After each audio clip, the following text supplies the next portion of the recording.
ईश्वरो गुरुरात्मेति मूर्तिभेदविभागिने व्योमवत् व्याप्तदेहाय दक्षिणामूर्तये नमः। नित्यं शुद्धं निराभासं निराकारं निरञ्जनं नित्यबोधं चिदानन्दं गुरुं ब्रह्म नमाम्यहम्। Om.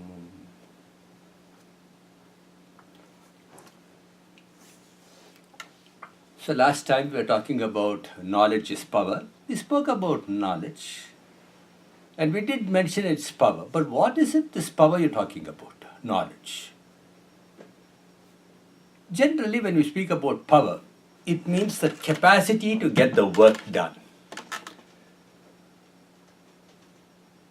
What is the work that needs to be done? What can knowledge do?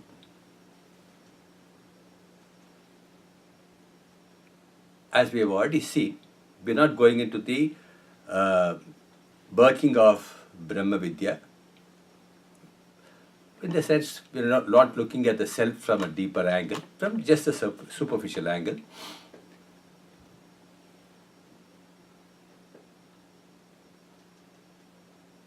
What does knowledge do? We're not talking about what does a self-knowledge do. What does Atma Vidya do? Or what does Brahma Vidya do? We're not talking about it. Generally, what is it that Jnanam does? Ajnana matram nivrittim karoti. It just does, if at all I can use the word does. It just negates, sets aside ignorance. It does not cause anything.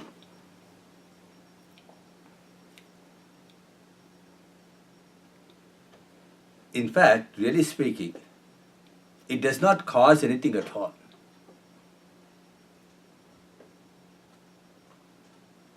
The thinking faculty does not know the thing. As a result of not knowing, there could be delusions, confusion. This confusion, delusion is manifest ignorance. Ignorance need not necessarily be in the form of delusion. It need not necessarily be in the form of confusion. But definitely we can say delusion is nothing but ignorance. Confusion is nothing but ignorance. But ignorance need not necessarily be always in the form of delusion, confusion. The clay pot can be pot. Like the clay pot can be clay. But that doesn't mean to say clay should always obtain as a pot. Clay can obtain as a pot. It can obtain as a plate. It can obtain as a vase. It can obtain in so many forms.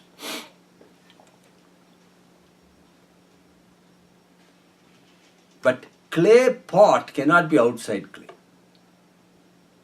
Similarly, here, delusion, confusion, they are all ignorance. But ignorance need not be in the form of just delusion or confusion.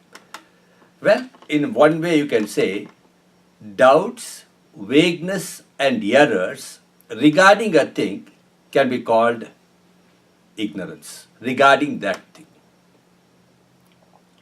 So what does knowledge do? Knowledge removes that doubts, vagueness and errors regarding that thing.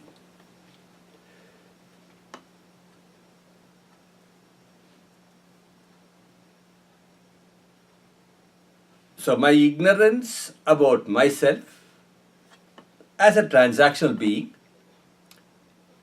and my ignorance about you as a person with whom I am interacting, this ignorance creates a problem in the form of doubts, vagueness, errors, either regarding myself or regarding the other. You can play with a doubt, you can substitute a doubt, you can replace a doubt, you can replace an error,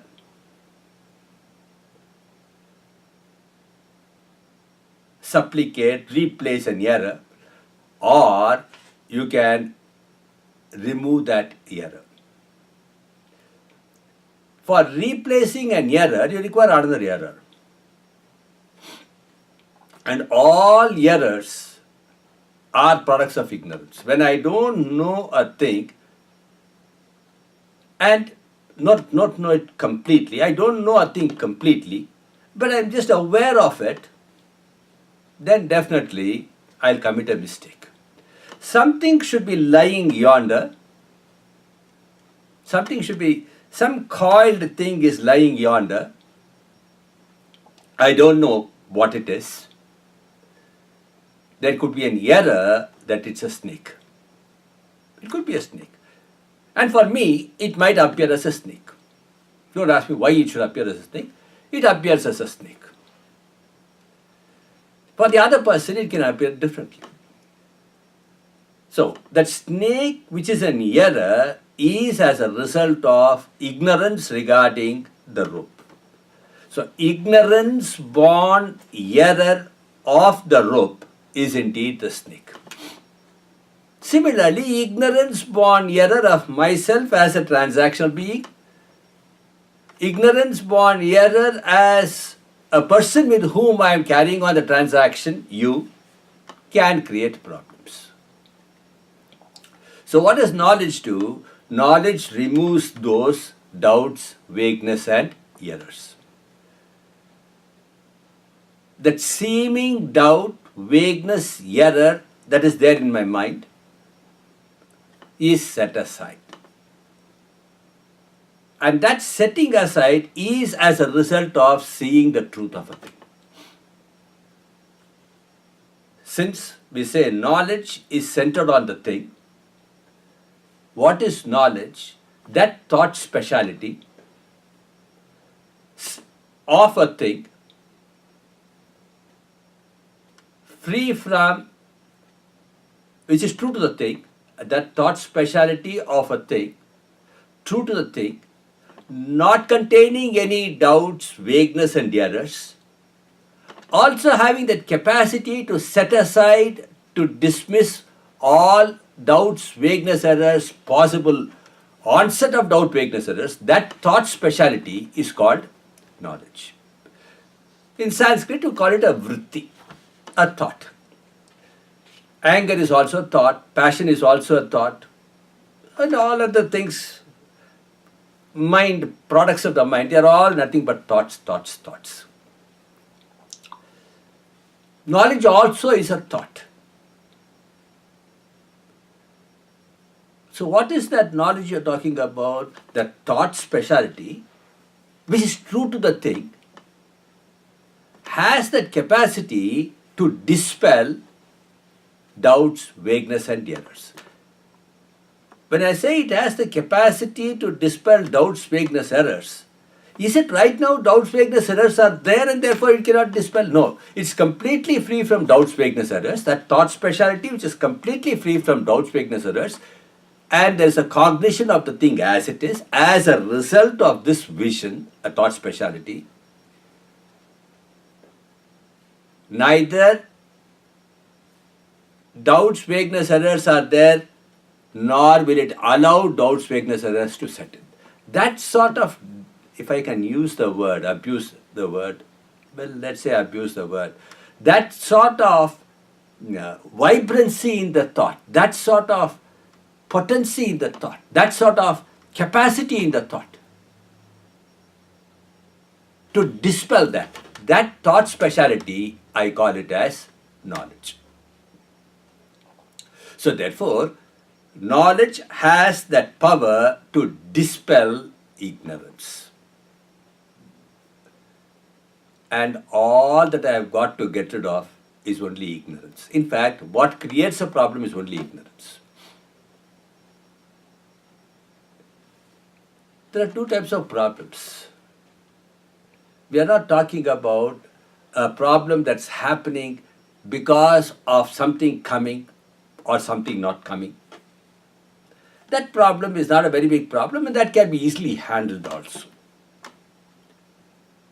The problem that we are facing is regarding what is not there, but unfortunately I feel it is there.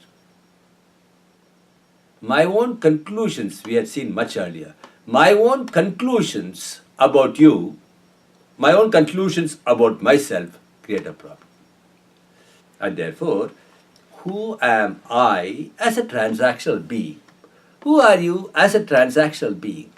If that knowledge is there, then that knowledge of oneself or the other has that power to dispel all ignorance, and then the confusion, delusion rolls in. Generally, when we say knowledge is power, we think it's going to cause something. It's something like a mantra, you chant a mantra, then you think that something is going to happen. Mantra, the word, means mananat trayate.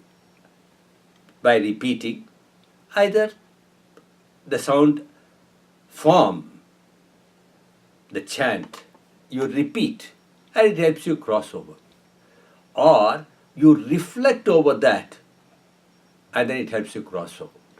So both the meanings can be there. So therefore, when you chant the mantra, you feel that something is going to happen. Similarly, you feel knowledge is going to make certain things happen. In that sense of the term, we don't say knowledge is power. But then, in another sense of the term, we have to say knowledge is power. What is that? It dispels ignorance. That which shackles me, that which ties me down, that which binds me, the source of bondage is set aside. And therefore, when we say knowledge is power, we simply mean that power to dispel ignorance. But then where is ignorance is a question. What is ignorance is another question. That thought format, which is not true to the object, containing in it doubts, vagueness and errors, that is called ignorance. So ignorance and knowledge, in a very superficial sense, they are both thought formats, manifest as thoughts for me, and they are opposed to each other. So knowledge, gaining knowledge, if at all I can use the word gaining knowledge is dispelling ignorance. And for any knowledge to be gained, there is a need for certain instruments. External instruments are there, and then internal instruments are also there. External instruments are maybe the eyes, maybe other things. Something in front of the eyes, maybe specs, etc. Maybe something in front of the eyes like a telescope or a microscope, etc. Just as instruments are there outside the eyes, ears, nose. Similarly, there are instruments within, and therefore, making use of the instruments, one gains knowledge. So therefore, for gain of knowledge, there should be instruments. In Sanskrit, we try to define these two instruments as one is external instrument and the other is spoken of as internal instruments. One is called antahkaranam, the other is called bahikaranam. Though you don't mention it, bahikaranam, you don't expressly mention that, but still you can understand it is bahikaranam or bahyakaranam. Mind, though not technically, mind goes to make the antahkaranam. Eyes, ears, nose, etc. go to make the external instruments. Hands, feet also go to make the external instruments.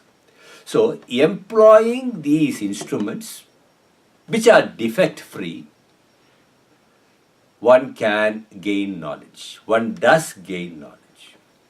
With a defective pair of eyes, I cannot gain knowledge of forms. Similarly, with a defective ear, I cannot gain the knowledge of sounds. Therefore, in gaining the knowledge of forms, first, the eyes must be defect-free. And the object should be fairly well illumined.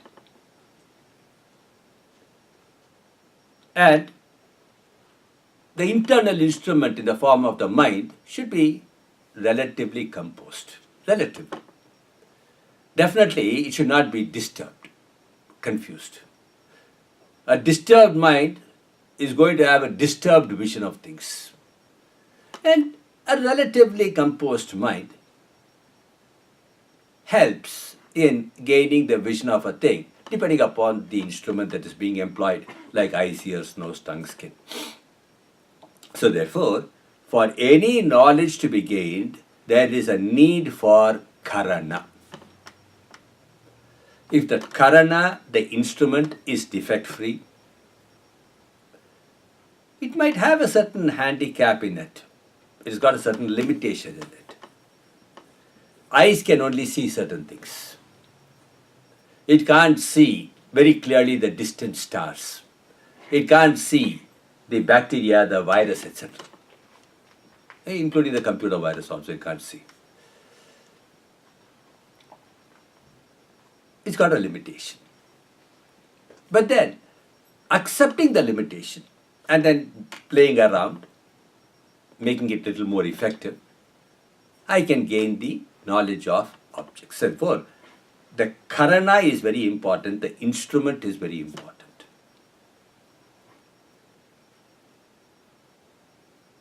And the person who knows it, in what frame of mind the person is, that's also important.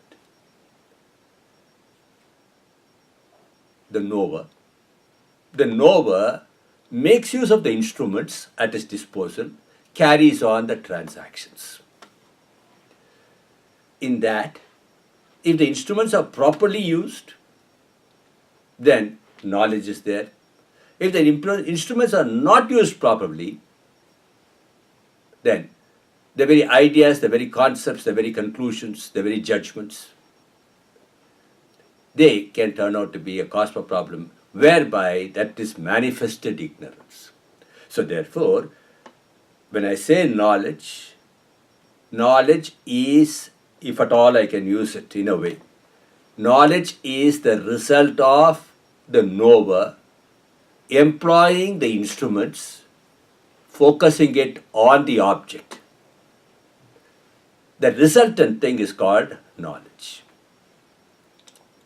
In a way, let me introduce the words. The thing to be known is called prameyam. The instrument is the karana. And what's the instrument you're talking about? Maybe eyes, insofar as forms are concerned. Then eyes become the valid means of knowledge. It's called pramana. Eyes become pramana. The form enjoying a particular shape or color becomes the prameyam. I, the individual, becomes the pramata thereof, provided I want to know. So, the individual is the pramata, the knower. There is a known. The knower comes in contact with the known, provided the person employs the valid means of knowledge called pramana, which is, relatively speaking, defect-free, though it might enjoy certain handicaps, limitations. So, when I say knowledge, I am talking about it as prama. So, prama, knowledge, is as a result of the pramata looking at the prameya through a pramana. So, what does this prama do? This prama knowledge just destroys Brahma, Bhranti, which is ignorance. So that is the power that knowledge has got, which nothing else has got. Bhrantihi or Brahma has got to be got rid of. Delusion has got to be got rid of. Ignorance has got to be got rid of. Or ignorance should be destroyed. for which only one instrument, and that is knowledge. It has got that power. If we go a little more deeper, we'll say because of ignorance, one is trapped. Where is one trapped? The Shastras talk about. When I say Shastra, I mean the body of teaching.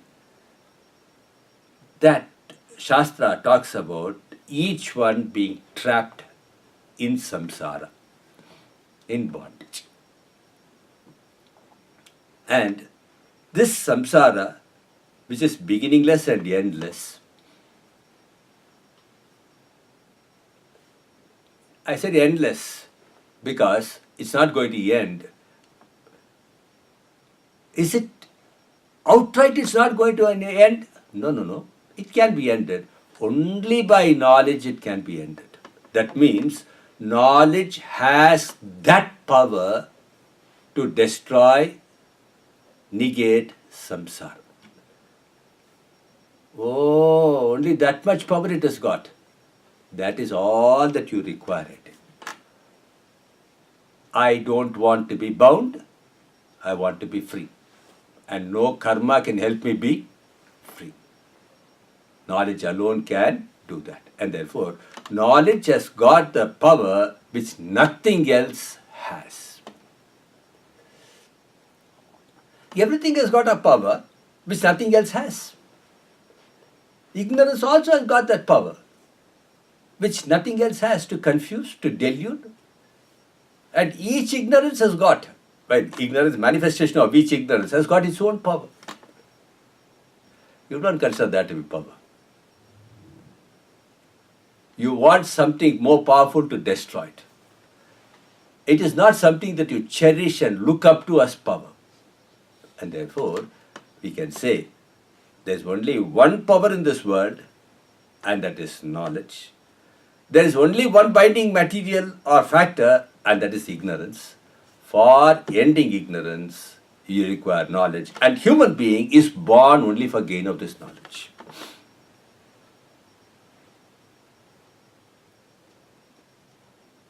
We can misunderstand and create a problem. That's a different issue. But human being is born only for gain of knowledge. It's something like a child was asking the father itself,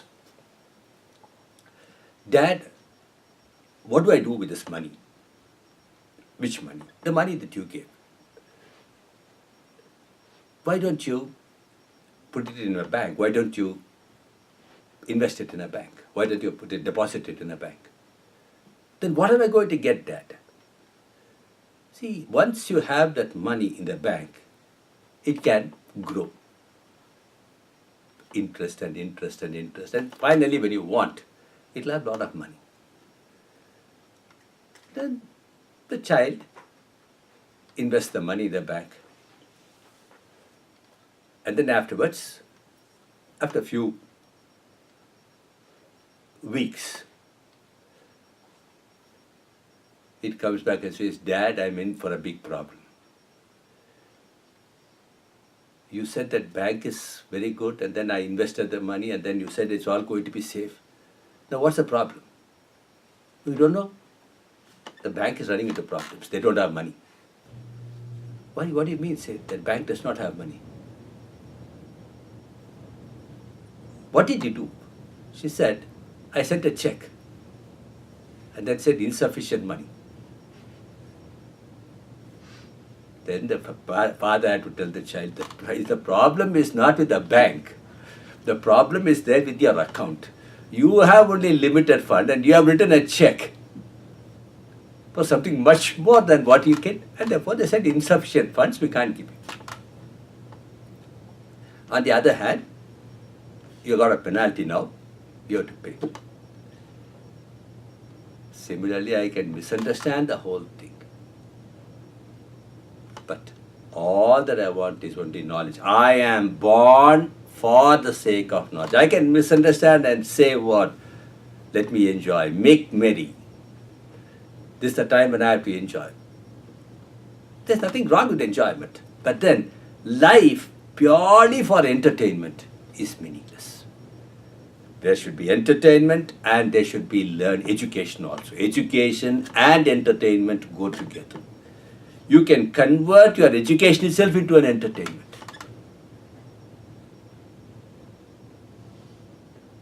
Or you can also convert your so-called entertainment into education. All the enjoyments in this world, if I learn from them, I am better off. But if I take my learning for granted, it will be something like a child. So therefore, knowledge is power. It can remove ignorance. Ajnana nivritti matram karoti. We'll see more of it in the next session. Om Purnamadah Purnamidam Purnat Purnamudachyate Purnasya Purnamadaya Purnameva Vashishyate. Om Shantashanti. Hari Om Shri Gurubhyo Namaha. Hari Om.